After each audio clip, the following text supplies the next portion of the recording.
রাত ১টা। ডাক্তারের ডিউটি শেষ করে রায়হান তার মোটরসাইকেলে করে বাসায় ফিরছিল।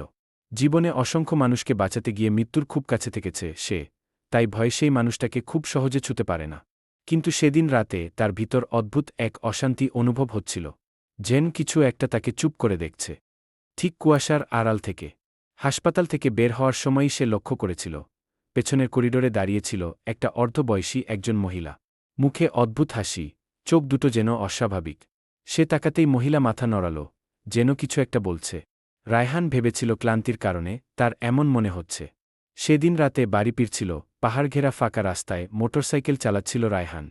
চাঁদের আলো নেই, আশেপাশে নির্জন নীরবতা, আর গাছের ডালে একদম স্থির। হঠাৎ দূরে দেখতে পেল একজন মহিলা রাস্তার মাঝখানে দাঁড়িয়ে। হাসপাতালের ড্রেস, মাথা নিচু, চুল পুরো ভেজা, ঠিক এমনভাবে দাঁড়িয়ে যেন কোনো দুর্ঘটনা হয়েছে। ডাক্তারির স্বভাব। রায়হান থামল, বলার চেষ্টা করল, আপু, আপনি ঠিক আছেন? মহিলা ধীরে মাথা তুলল। তার চোখে মাংস নেই, শুধু রক্ত। তার চেহারার সবখানে এমন লাগছিল যেন এইমাত্র অ্যাক্সিডেন্ট হয়েছে তার।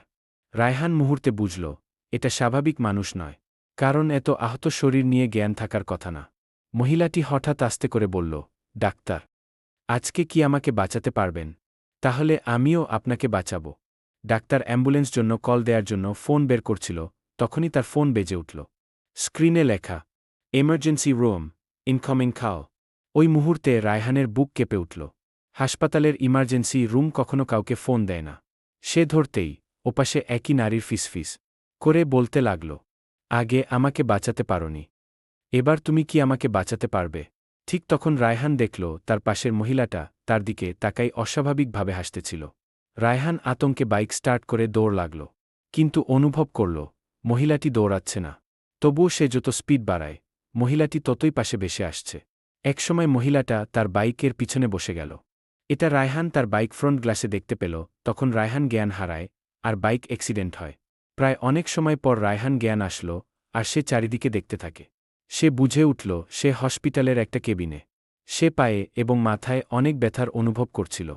সে দেখল আশেপাশে কোনো ডাক্তার নাই, শুধু ওই মহিলাটা বসে আছে। এবার তার চেহারা আরও ভয়ানক। রায়হান বলতে লাগল, আমাকে এখানে কেন এনেছ?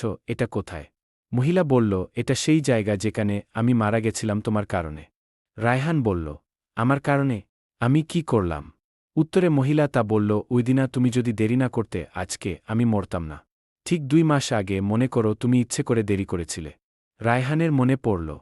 রায়হান বলল, ওইদিন আমার মেয়ের জন্মদিন ছিল, তাই আমার আসতে অনেক দেরি হয়েছিল। আমি তো ইচ্ছে করে করিনি। মহিলাটা চিৎকার করে করে হেসে হেসে বলল, তাহলে এই ব্যাপার? তাহলে তো তোমার সাথে সাথে তো তোমার মেয়েকে মেরে ফেলা উচিত। মহিলাটা আরও বলল, তোমার কাছে কারো জীবনের চেয়ে তোমার মেয়ের বার্থডে সেলিব্রেশন বেশি। রায়হান আরও কিছু না বলে মহিলার কাছে জীবন ভিক্ষা চাইতে লাগল, আর বলল, আমি বাঁচতে চাই, আমাকে ক্ষমা করে দাও। আমার ছোট মেয়ে আছে, ওর কি হবে? মহিলাটা উত্তরে বলল, আমিও বাঁচতে চেয়েছিলাম, আর আমরাও ছোট বাচ্চা ছিল। আজ তুমি ঠিক তেমনি ভাবে মরবে যেমনটা আমি মরেছি। তোমাকে একটা পরিত্যক্ত কেবিনে রাখা হয়েছে, যদি কেউ আসে তখন তোমার লাশ দেখবে।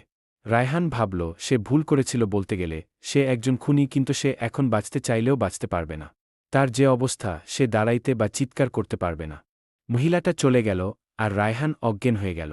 1 সপ্তাহ পর হাসপাতালে মরা লাশের গন্ধ বের হচ্ছিল। অনেক খুঁজার পর পেল রায়হানের লাশ সেই পরিত্যক্ত কেবিনে।